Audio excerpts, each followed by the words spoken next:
And now we learn how to stop being lazy and start taking action.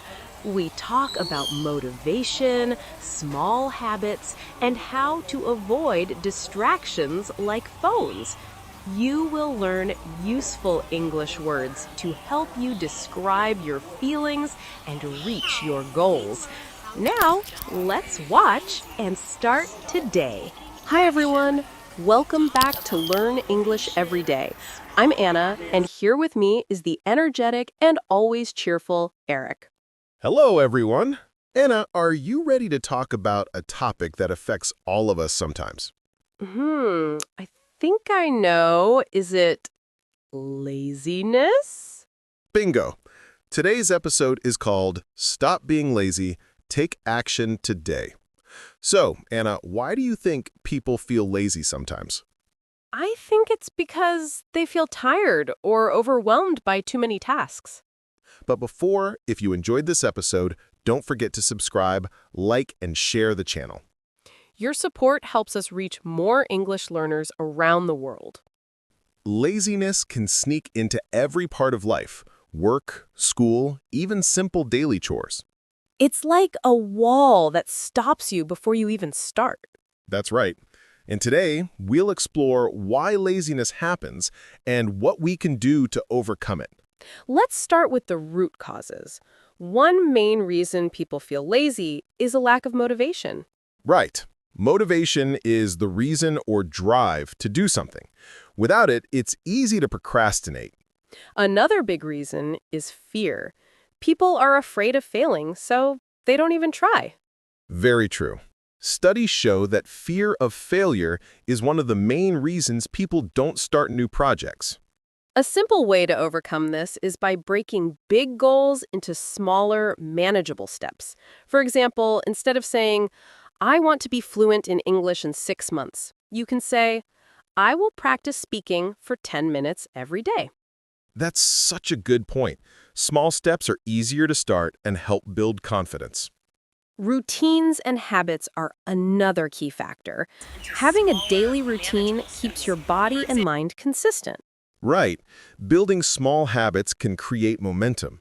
Research shows that about 40% of our daily actions are driven by habits, not conscious decisions. So, for example, if you want to exercise more, start with just a 5-minute walk every day. When that becomes easy, gradually increase the time. Exactly. Momentum is powerful. Now, let's talk about distractions, which often fuel laziness. Phones, social media, endless notifications, they can steal hours of your day. Right. On average, people spend about 3 hours a day on their phones. That's a lot of time you could use for something productive. A good way to reduce distractions is to put your phone in another room while you work or study. Out of sight, out of mind, it really works. Mindset is another important factor. What do you mean by mindset? I mean having a just start attitude. Sometimes waiting for motivation isn't the answer. You just need to take one small step. That's true. Once you start, the next steps often feel easier. And rewarding yourself for progress, even small rewards, keeps motivation alive. Absolutely. Now, let's review some key vocabulary we've mentioned today. First, motivation. It's the reason or drive to do something. For example, I have the motivation to study English every day. Second, overwhelmed. This describes a feeling of having too much to handle. For example, I feel overwhelmed by my homework. Third, habit. This is something you do regularly. For example, I have a habit of reading every morning. Fourth, distraction. This is something that takes your attention away from what you're doing. For example, social media is a big distraction while studying. Finally, failure. It means not succeeding. For example, failure is part of learning. Let's ask some questions to our listeners. First, what is one small habit you could start today to fight laziness? For me, it would be drinking more water every day. And for me, it would be putting my phone in another room when I need to focus. Second question, how can setting small goals help you feel less overwhelmed?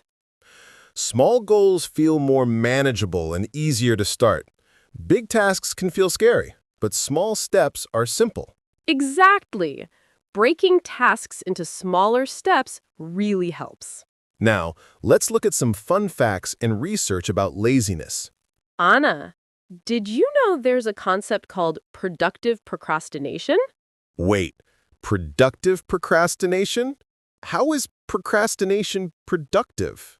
It's when people delay an important task but still get other useful things done. Oh, like cleaning your room instead of finishing a report. Exactly. Research shows this can sometimes reduce stress and help you refocus. But don't overdo it. It can become a bad habit. Speaking of habits, did you know it takes about 66 days to form a new habit? Yes, consistency is key. A schedule or daily routine really helps reduce laziness.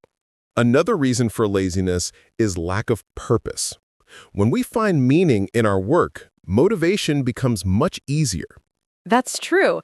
Here's a fun story.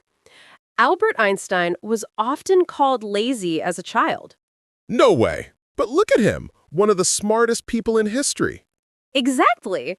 Laziness doesn't define your potential. There's also a trick called the 2-minute rule for beating laziness. What's that?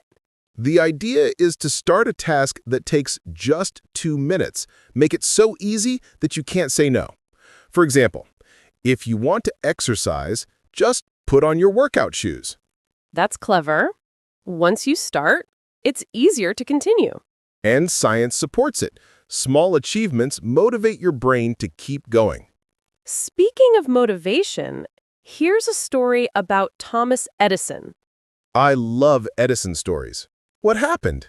He failed over 1,000 times before inventing the light bulb. 1,000 times? That's incredible! But he said, I have not failed. I've just found 1,000 ways that won't work. So even small progress is important. Every step counts. Let's review more key phrases.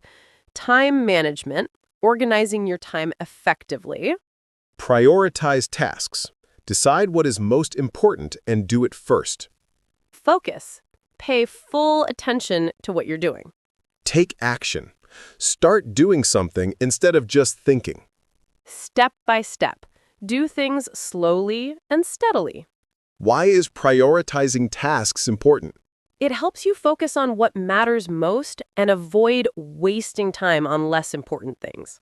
And if you struggle with time management, the first step is to write down all your tasks and rank them by importance. All right, Eric, I think we've had a very productive discussion today about fighting laziness. Absolutely. I hope our listeners feel inspired to take action and make positive changes. Remember, even small steps can lead to big progress over time. And don't forget to subscribe. Keep moving forward, step by step. Share your thoughts in the comments. We'd love to hear which tips work best for you. And make sure to subscribe to our channel for more lessons and strategies to improve your English and your life. Keep moving forward. See you next time. Goodbye. And now we are going to the supermarket. Let's learn simple shopping words. Walk down the aisle to find your food. Buy milk and cheese in the dairy section. When you are finished, go to the checkout to pay. You can use cash or a card. Practice these words and you will feel confident. Now, let's watch the video. Hello, everyone, and welcome back to Learn English Every Day. Hi, friends. It's so nice to see you again. I'm Ben. And I'm Sarah. Today, we're going to talk about one of the most common places people visit, the supermarket. That's right. We'll learn useful words and phrases you can use when you go shopping for food. We'll speak slowly, clearly, and repeat new words to help you understand. So don't worry if you're a beginner. Just relax, listen carefully, and speak with us. Before we start, don't forget to subscribe to our channel and like this video. It really helps us grow. And remember, the best way to learn English is to listen, repeat, and use it every day. Okay, Ben, let's go shopping. Sure. Wow, this supermarket looks so big. Yes, it's really big. There are so many aisles. Aisles? What does that mean again? An aisle is a long path between shelves. You can walk down the aisle to find what you need.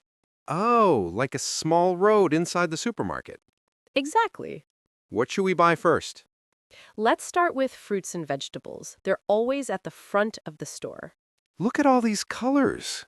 Apples, oranges, bananas. Yes, everything looks fresh today. Which apples do you want, red or green? I'll take green ones. They're sour but crunchy. I prefer red apples. They're sweet. How much are these apples? Let's see. It is not expensive. That's about $2. Not bad. All right, let's take 2 kilograms. What about bananas? Bananas are healthy and full of vitamins. Great. Let's take 1 bunch of bananas. Now, let's move to the vegetable section. Oh no, here we go again. Ben, you don't like vegetables, do you? I like some, but not all. Okay, what vegetables do you like? I like carrots because they're sweet and crunchy. Good choice. Carrots are good for your eyes. What about these green ones? That's spinach. It's very healthy. Oh, like Popeye eats. Exactly. Spinach makes you strong. Let's also buy some tomatoes, onions, and cucumbers. Perfect. Those are great for salad. Okay, next is the dairy section. Dairy means food made from milk, right? Yes, milk, cheese, yogurt, butter, cream, all dairy products. I love cheese. Look, there's cheddar cheese, mozzarella, and cream cheese. Let's take cheddar cheese. It's great for sandwiches. And maybe some yogurt. I like the strawberry one. Good idea. Yogurt is healthy and good for digestion. Oh, Sarah, look, the snack aisle, my favorite place. I knew you'd be excited. Potato chips, cookies, chocolate. This is heaven. Remember, Ben, snacks are delicious, but not too healthy. I know, I know. I'll only take 1 small bag of chips. And maybe 1 bar of chocolate? Deal. Let's check the frozen food aisle. Oh, that's where they keep things like ice cream and frozen pizza, right? Yes, frozen food means food that's kept very cold so it stays fresh longer. I want ice cream. Can we buy some? Okay, but just 1 box. I promise. Vanilla flavor? Sure, We should also get some rice and noodles. good idea. Those are basic foods in many homes. And maybe some eggs and bread? Yes, eggs are great. You can cook them for breakfast, lunch, or dinner. True. I think we have everything. Great. Let's go to the checkout. Checkout means where we pay, right? That's right. The checkout counter is the place where you pay for your groceries. Okay, let's put everything on the counter. Don't forget your shopping cart. Oh yes, my cart is full. You can also say shopping basket if you have a smaller one. Got it. All right. The checkout counter is scanning our items. What does scanning mean? Scanning means using a machine to read the price. The cashier scans each item to see the cost. Ah, okay. Now we pay. Do you want to pay with cash or card? I'll pay by card. Good choice. It's quick and easy. All right. Shopping is done. Let's sit down and review what we learned today. Great idea. First, the word aisle. Aisle means the long space you walk through between shelves. You can walk down the aisle to find what you need. Next is dairy. Dairy means food made from milk, like cheese, yogurt, butter, and milk. Example, I buy yogurt in the dairy section. Then we have checkout. Checkout is the place where you pay for your groceries. Example, I'm going to the checkout to pay. Another useful word, cashier. The cashier is the person who works at the checkout and helps you pay. The cashier scans my items. We also used the word frozen food. Frozen food is food that's kept very cold, like ice cream or frozen pizza. And we talked about groceries. Groceries are the things you buy at the supermarket, food and household items. Perfect! You can repeat these words slowly with us. Let's say them together. Aisle, dairy, checkout, cashier, frozen food, groceries. Wonderful! So today, we went shopping at the supermarket. We learned many new English words and phrases for shopping. You can practice these words next time you go to the store. For example, where is the dairy section? Or, I'd like some bananas, please. The more you speak, the more confident you'll become. That's true. Don't worry about mistakes. Just keep practicing. And listen to English every day. Yes, the more you listen, the faster you'll improve.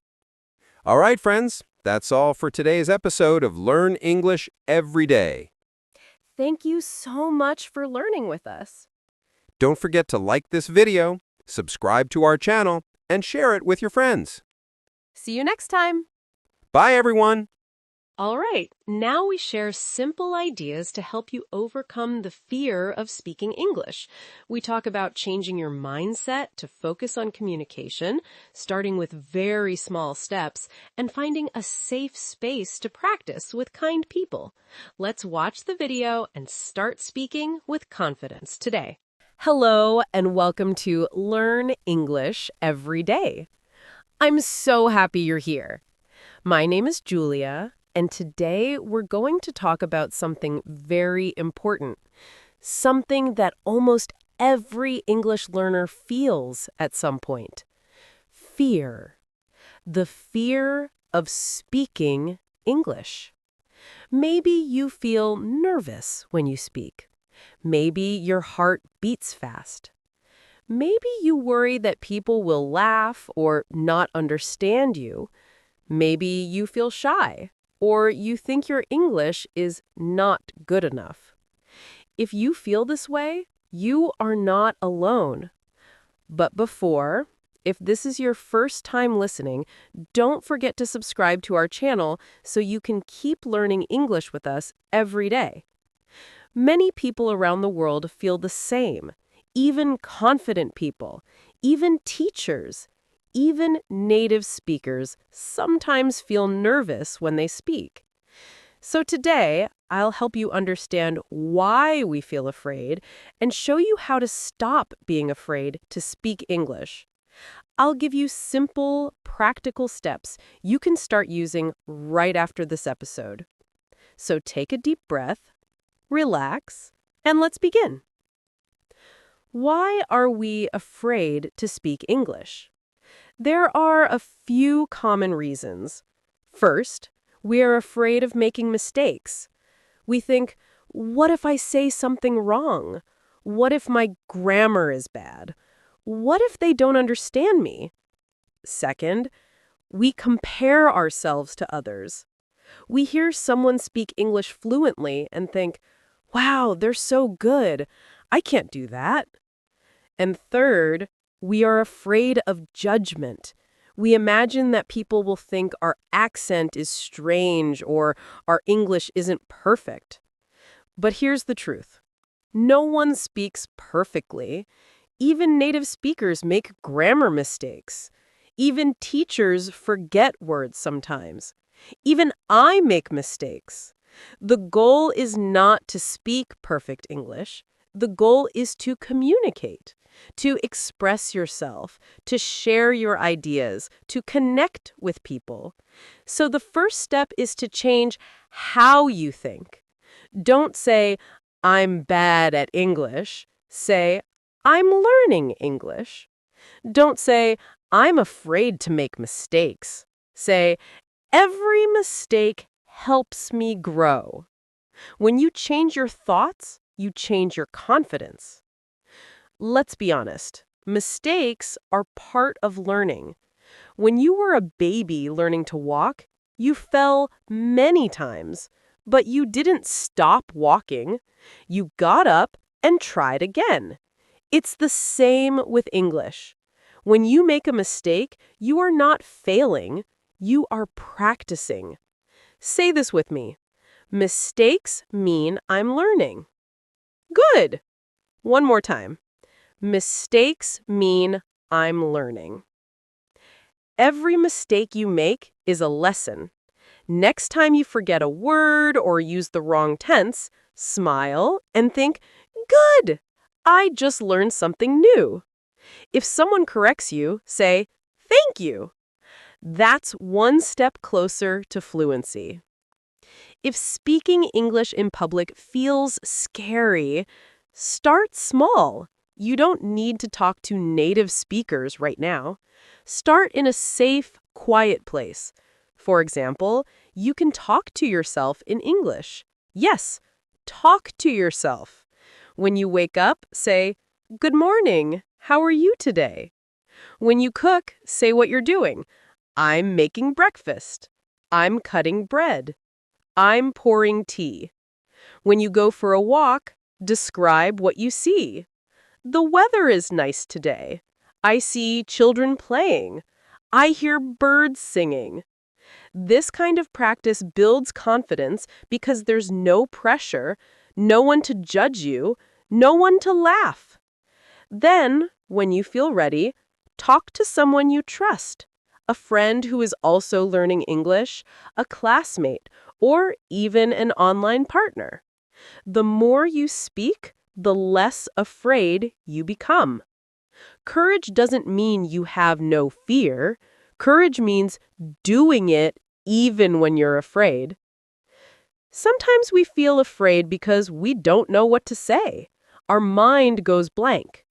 One simple way to fix this is to prepare. If you know you will speak English, in class, at work, or online, write down some sentences first. For example, if you meet someone new, you can say, "Hi, my name is Anna. Nice to meet you." Or, "How's your day going?"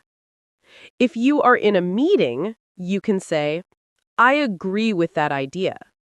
Or, "Can you please explain that again?" Having a few ready sentences helps you feel more confident.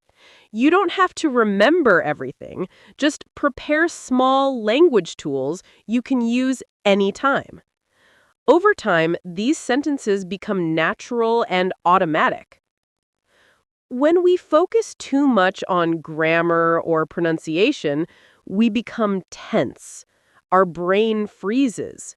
But when we focus on communication, everything becomes easier. Imagine you're talking to someone in a cafe. You make a grammar mistake, but the person still understands you. That's success. Fluency is not about speaking like a native. Fluency means people can understand you easily. So relax, smile, use simple words. And don't worry about sounding perfect. If you don't know a word, explain it another way. If you forget the word umbrella, say, the thing you use when it rains. That's communication. Remember, English is not just grammar, it's connection. Confidence doesn't come in one day. It grows little by little every time you practice. So build small habits. Every morning, say one sentence in English out loud. Every evening, record a short voice message about your day. Listen to English podcasts or YouTube videos like this one. Repeat what you hear. That's shadowing. And always smile when you speak. It really helps your confidence. Even 5 minutes a day can change everything. The more English you hear, see, and use, the more confident you become. Confidence is like a muscle. The more you use it, the stronger it gets. Let's review what we learned today. Accept that mistakes are normal. Practice speaking in safe places. Prepare before you speak. Focus on communication, not perfection. And build a daily confidence habit. Don't wait for perfect English. Start speaking today, even if it's not perfect, even if it's just one sentence. Every time you speak, you become braver. You become stronger. You become a real English speaker. You can do this. I believe in you. Thank you so much for listening to Learn English Every Day. If you enjoyed this episode, please like, share, and don't forget to subscribe to our channel so you never miss a new lesson. Remember, the more you practice, the more confident you become. See you next time, and until then, keep learning, keep speaking, and keep believing in yourself. And now, we practice useful English sentences for your daily routine. We follow a full day, from waking up in the morning to going to sleep at night. You will learn many useful phrases. These easy phrases are perfect for beginners to use in real life. Let's watch the video and practice together. Hello, everyone, and welcome back to Learn English Every Day. Today, we're going to practice simple daily sentences. Yes, these are everyday actions you can use in real life. They are easy, useful, and perfect for English beginners. Before we start, don't forget to subscribe to this channel. Subscribing helps you learn English every day with us. Yes, click the subscribe button so you never miss a lesson. All right, let's begin. Morning routine. I wake up. I wake up. I open my eyes. I open my eyes. I sit up in bed. I sit up in bed. I stretch my arms. I stretch my arms. I stand on the floor. I stand on the floor. I walk to the bathroom. I walk to the bathroom. I turn on the light. I turn on the light. I wash my face. I wash my face. I dry my face. I dry my face. I look in the mirror.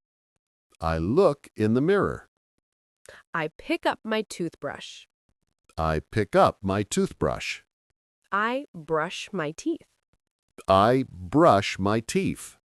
I rinse my mouth. I rinse my mouth. I wash my hands. I wash my hands. I open the bathroom door. I open the bathroom door. Getting dressed. I walk to my bedroom. I walk to my bedroom. I open my wardrobe. I open my wardrobe. I choose my clothes. I choose my clothes. I put on my shirt. I put on my shirt. I put on my trousers. I put on my trousers. I comb my hair. I comb my hair. I look out the window. I look out the window. Breakfast time. I walk into the kitchen. I walk into the kitchen. I open a cupboard. I open a cupboard. I take out a bowl. I take out a bowl. I pour cereal into the bowl. I pour cereal into the bowl. I add some milk. I add some milk. I sit at the table. I sit at the table. I eat my breakfast. I eat my breakfast. I drink some water. I drink some water. I put the bowl in the sink. I put the bowl in the sink. Leaving the house. I pick up my bag. I pick up my bag. I put on my shoes. I put on my shoes. I open the front door. I open the front door.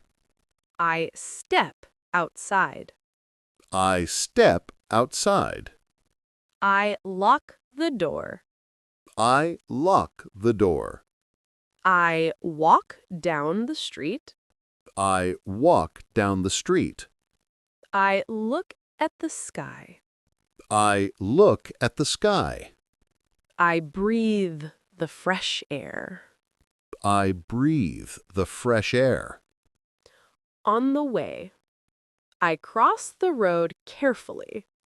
I cross the road carefully. I wait at the bus stop.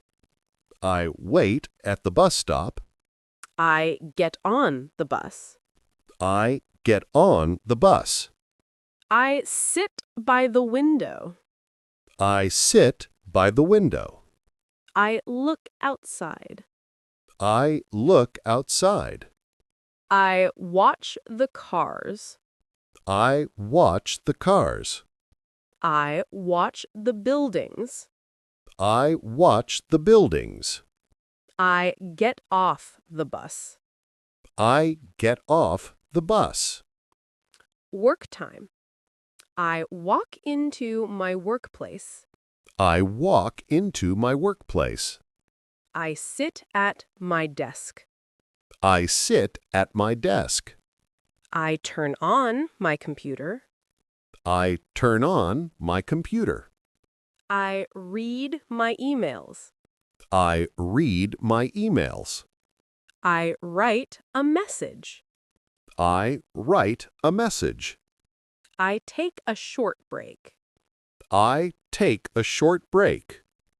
After work, I leave my workplace.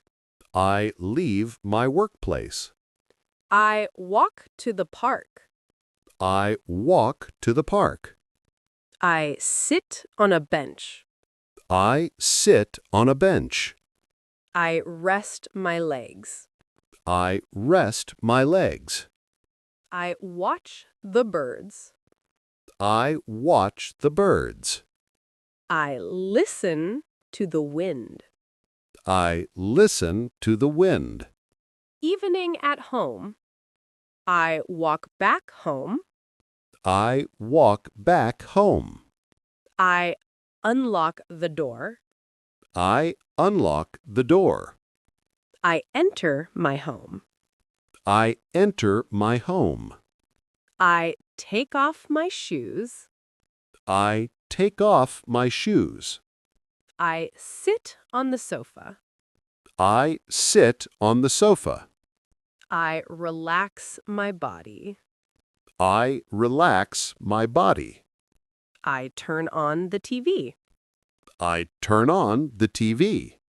I watch a short show. I watch a short show. Night routine. I walk to the bathroom. I walk to the bathroom. I brush my teeth. I brush my teeth. I wash my hands. I wash my hands. I turn off the light. I turn off the light. I go to my bedroom. I go to my bedroom. I put on my pajamas. I put on my pajamas. I lie down on my bed. I lie down on my bed. I close my eyes. I close my eyes. Great job today, everyone. These daily sentences help you speak English every day. Yes, these are everyday actions you can use in real life. Practice them often. And remember, if you enjoyed this lesson, Don't forget to subscribe to Learn English every day. we post simple and useful English lessons for you. Thanks for learning with us. See you next time. In this video, we are going to discuss the importance of hobbies and free time that help us relax and learn. The hosts share their own interests, basketball and cooking, while explaining how hobbies can improve mental health, teach discipline, and help you make new friends. They also provide practical vocabulary and tips for finding a hobby that fits your personality. Now let's watch the video.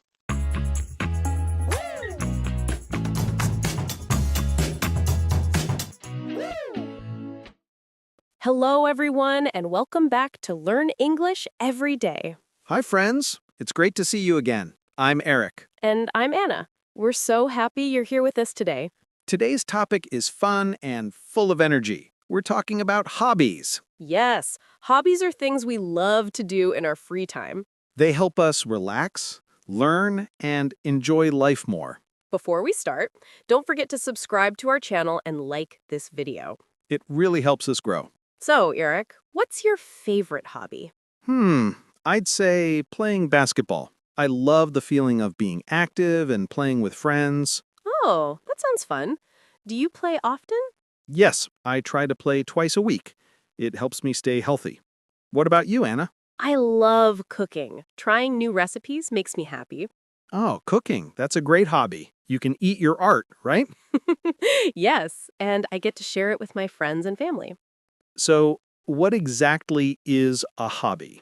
A hobby is something you do for fun, not for work. Right. It could be anything: reading, dancing, painting, or even gardening.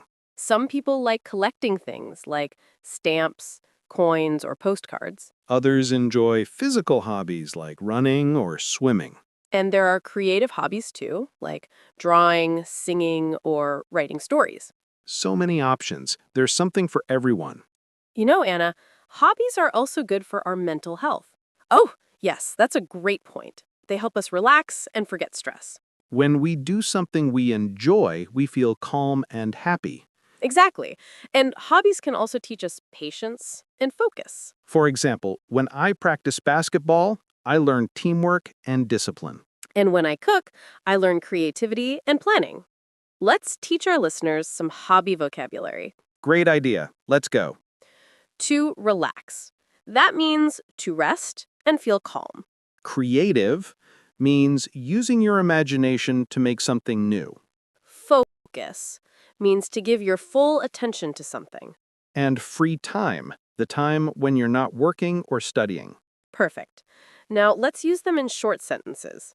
I play basketball to relax after a long day. I cook helps me be creative in the kitchen. When I read a book, I focus on every word. I love painting in my free time. Excellent. Learners, try repeating those sentences with us. Yes, practice makes perfect. Eric, let's talk about how to find a hobby. Some people don't know where to start. Good question. The first step is to think about what makes you happy. Do you enjoy quiet time or active things? Do you like being indoors or outdoors? If you enjoy quiet time, maybe reading or drawing is for you. And if you love moving around, try sports, hiking, or dancing. You can also try new things until you find one you enjoy. Yes, don't be afraid to try and fail. That's how you learn what you like. I remember when I tried gardening for the first time. Oh, really? How did it go? Well, let's just say my plants didn't survive. That's okay. Everyone kills a plant or two at first. True, but I learned patience, and now my flowers are growing beautifully.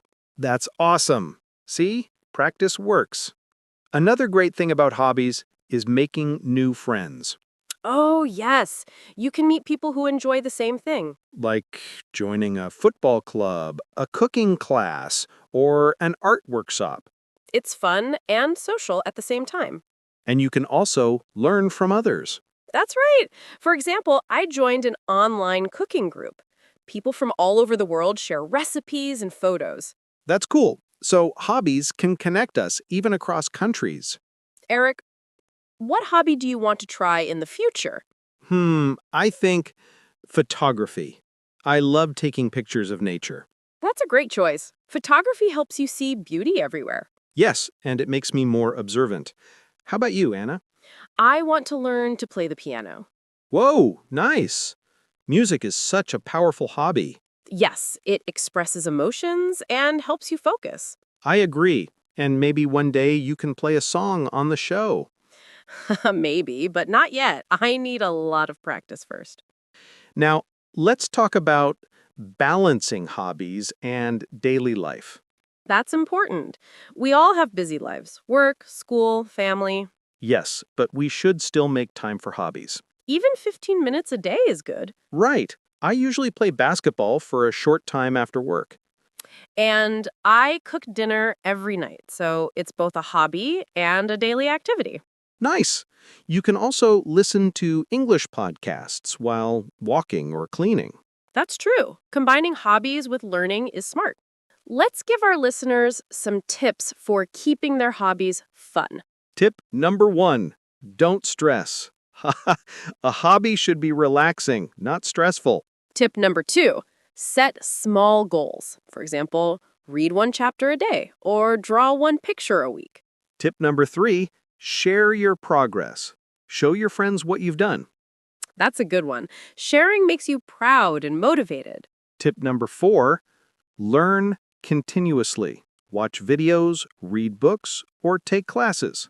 And finally, tip number 5, enjoy the process. Yes, don't focus only on results. Have fun along the way. You know, some people even turn their hobbies into jobs. Really? That's amazing. Yes. For example, someone who loves baking might open a bakery. Or someone who loves drawing could become an artist or designer. Even a person who enjoys making videos can start a YouTube channel.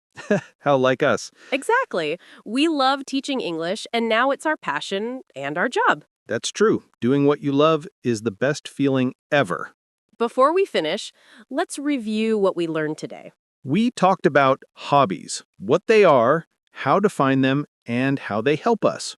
We also learned some useful words like relax, creative, and focus. And we shared some great tips.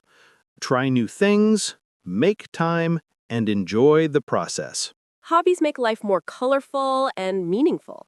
So, dear listeners, what's your favorite hobby? Tell us in the comments below. We'd love to hear from you. And don't forget to subscribe to Learn English Every Day. So you never miss our new episodes. Give us a thumbs up if you enjoyed today's lesson. And share this episode with a friend who's learning English too. All right, that's all for today.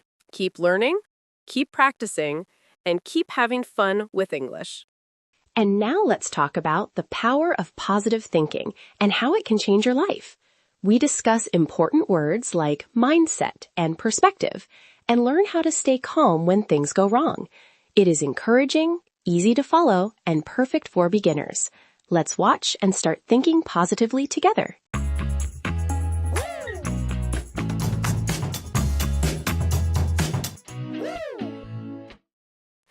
Hello, everyone. Welcome back to Learn English Every Day.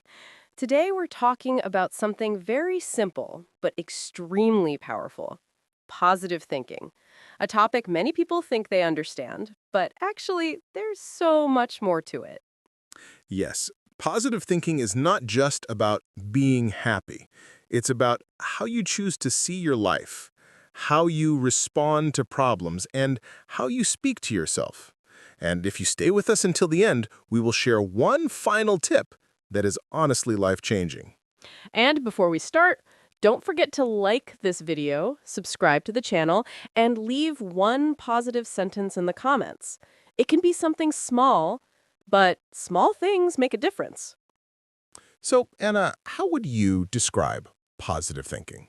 For me, it means looking at life in a helpful and healthy way. It doesn't mean that everything is perfect. It simply means you try to focus on what you can do, not what you can't do. Yes, positive thinking is realistic, not imaginary. You still see the problem, but you don't allow the problem to control your emotions. You accept the situation and then ask, what is the next step?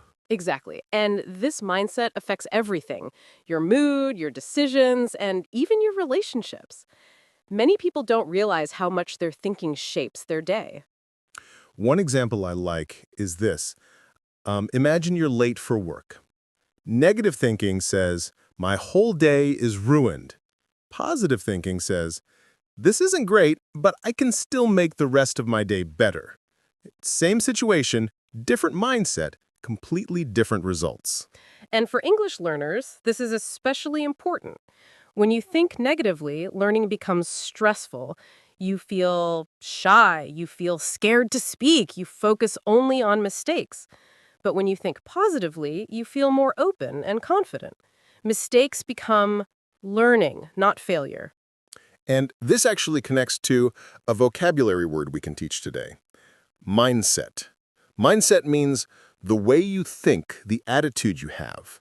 For example, a positive mindset helps you learn faster. Another useful word is perspective.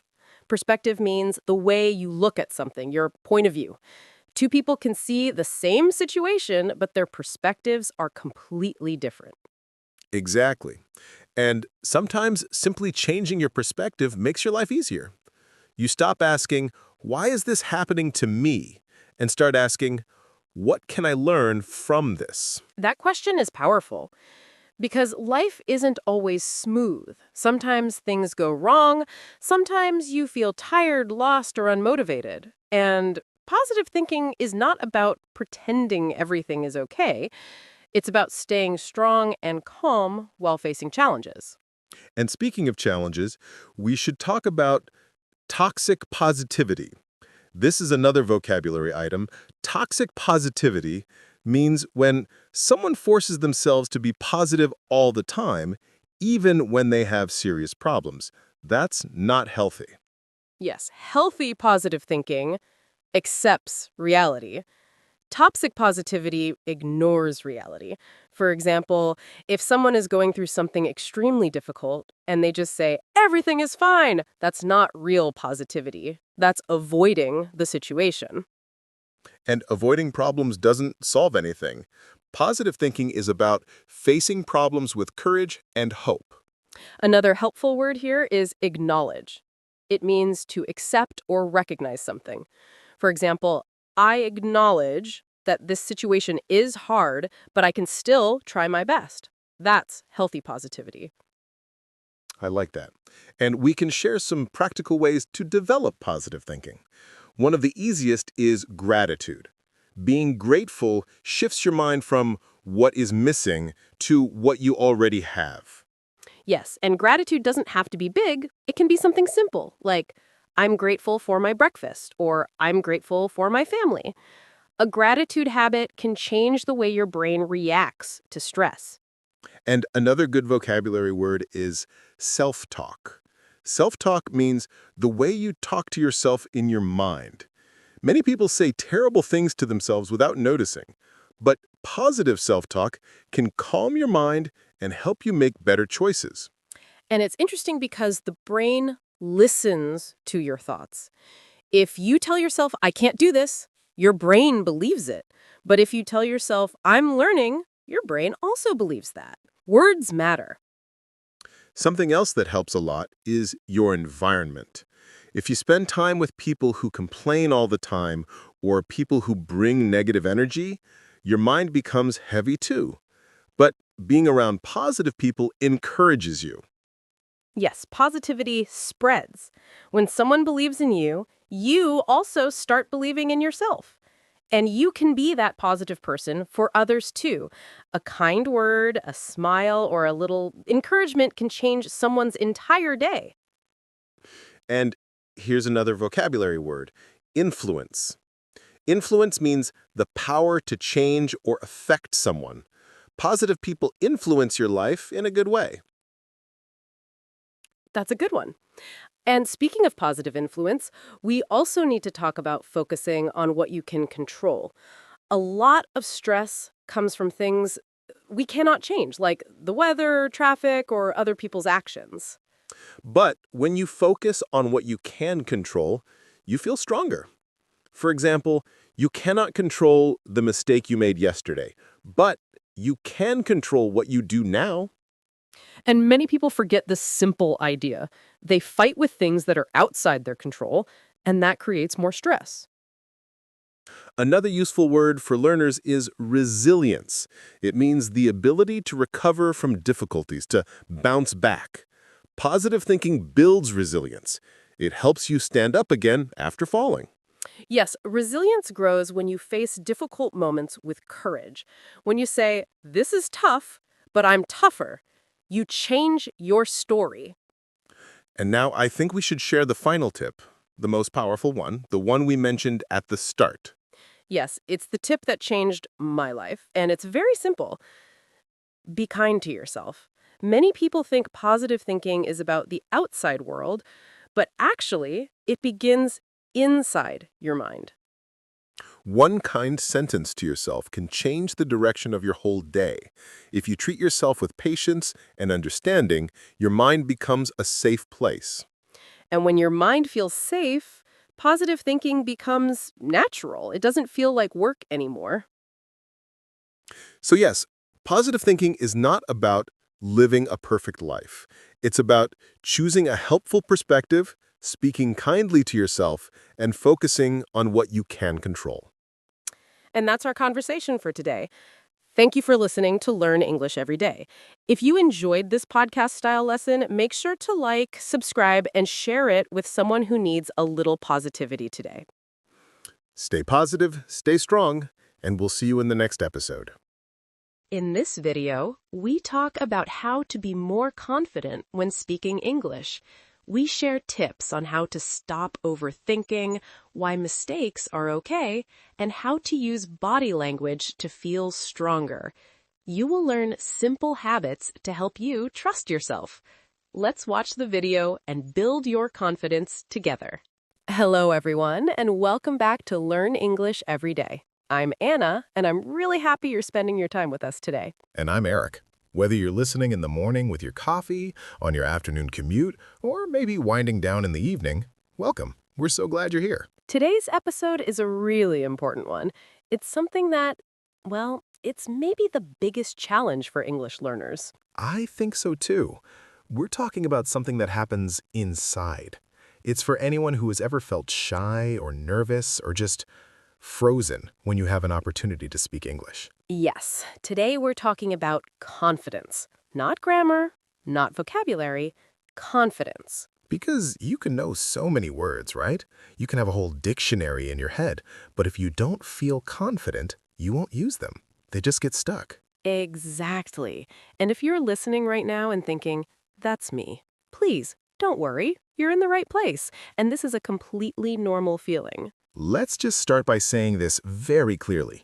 Feeling nervous when speaking English is normal. Very normal. Honestly, even advanced learners, people who have lived in an English-speaking country for years, they feel nervous sometimes. I still feel nervous in new situations. It's human. Me too. And I think that's a key point.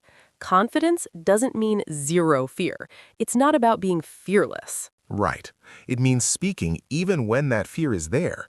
It's about doing it anyway. And many learners think confident people speak perfectly. Oh yeah, the perfection myth. But that's not true at all, is it? Not at all. Confident people make mistakes all the time. They just don't stop because of mistakes. They keep the conversation going. I know when I was learning another language, I used to think way too much before speaking. I'd try to plan the perfect sentence in my head. Same here. I planned every single sentence. And by the time I was ready, The conversation ended before I spoke. exactly. Overthinking is so common. So today, we want to help you stop overthinking and start speaking. So Anna, how would you explain confidence in simple words? What is it, really? For me, confidence is trusting yourself. It's trusting that you can handle the situation even if it's not perfect. I like that. It's saying, I may not be perfect, but I can try.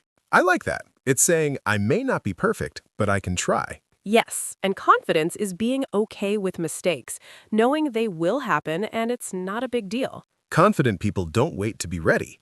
They know that readiness comes from doing. They learn by doing. They speak first, learn later. It's a much faster way to improve. Another thing, and this is a big one, confident people accept compliments. That's very important. So many learners push them away. If someone says, your English is good, a confident person just says, thank you. Not, no, my English is bad. Because when you say that, you're reinforcing a negative idea in your own mind. Exactly. Your words create your mindset. Okay, so let's help our listeners check in with themselves. How do you know if a lack of confidence is blocking you? Good idea. Okay, ask yourself this. Do you feel scared that people will judge your English? Do you avoid speaking, even when you know the answer to a question? When you do speak very softly, almost in a whisper? Do you avoid making eye contact with the person you're talking to? And, this is a big one, do you replay conversations in your head later thinking about all the mistakes you made? If you answered yes to some of these, that's okay. It's really okay. These are just signs, not failures. They're just habits of thinking. And the good news is, signs can be changed, habits can be broken. Okay, so let's get practical. How do we start? I think one of the biggest mistakes learners make is waiting to feel confident before they act. Yes, they have it backwards. Confidence comes after the action, not before it. You have to act first. So our advice is to start small. Now, even smaller than that. Very small. Okay, like just say good morning in English to the person at the coffee shop. That's it. Or just order your coffee in English. One sentence. Can I have a latte, please? Or even easier, talk to yourself in English. When you're making breakfast, just say, okay, now I'm getting the milk. Yes, that's so powerful. No pressure at all. These small steps, they build momentum. And that momentum, that's what builds confidence. Each small action is like a vote for the confident person you want to be. This leads to our next point, which is so important. Focus on progress, not perfection. Perfection is the enemy of confidence. It really is. So many learners think, I will speak when my English is perfect. But guess what? Perfect English doesn't exist. It really doesn't. Even native speakers make mistakes. We say the wrong word, we use strange grammar. We're not perfect. So instead of chasing this impossible goal, just focus on being a little better than you were yesterday. One new word better, one more sentence better. That's real, achievable progress. And that feels so much better than chasing perfection. Okay, let's talk about the voice inside your head. Let's talk about positive self-talk. This is so important. The way you talk to yourself matters more than anything. If you constantly tell yourself, ugh, I'm so bad at English, your brain just believes it. It becomes your reality. So you need to change the script. Instead of I'm bad at English, change it to I'm learning English. Or I'm improving every day. It's a small change, but it makes a huge difference. Talk to yourself like you would talk to a good friend who is learning a new skill. You would be encouraging, right? Yeah, you'd say, you're doing great, keep going. So be kind to yourself. Be your own best coach. And speaking of being kind, let's talk about body language. Your body actually affects your mind. It's true. If you're sitting hunched over and looking at the floor, you're going to feel nervous. So stand up straight. Pull your shoulders back. Smile. Even a small smile sends a signal to your brain that you're okay. And speak a little more loudly and clearly than you think you need to. Project your voice. It's like the idea of fake it till you make it. Even just acting confident, physically, can actually help you feel it. Your brain follows what your body is doing. It's a powerful trick. So, let's wrap this up with a few daily habits. What can people do every single day? Okay, first, practice every day. I know it sounds simple, but it's crucial. Even if it's just for 5 minutes, consistency is more important than intensity. And when you practice, speak out loud. Don't just read in your head. Let your mouth get used to making English sounds. Try recording your voice on your phone. It might feel strange at first, but it's a great way to get comfortable with the sound of your own voice in English. And finally, celebrate your small wins. Did you order a coffee in English? Great! Give yourself a mental high five. Acknowledge your progress. So, the main takeaway here is that confidence is not something you're born with. It's a skill. It's built, not given. You build it with small actions every single day. You do not need permission from anyone to speak. You don't need to wait for a certificate or a perfect score. Your English right now, today, is enough to start. Speak more, fear less. Thank you so much for listening to Learn English Every Day. We hope this was helpful. If you enjoyed it, please like, subscribe, and maybe share this episode with a friend who needs to hear it. Believe in yourself. You can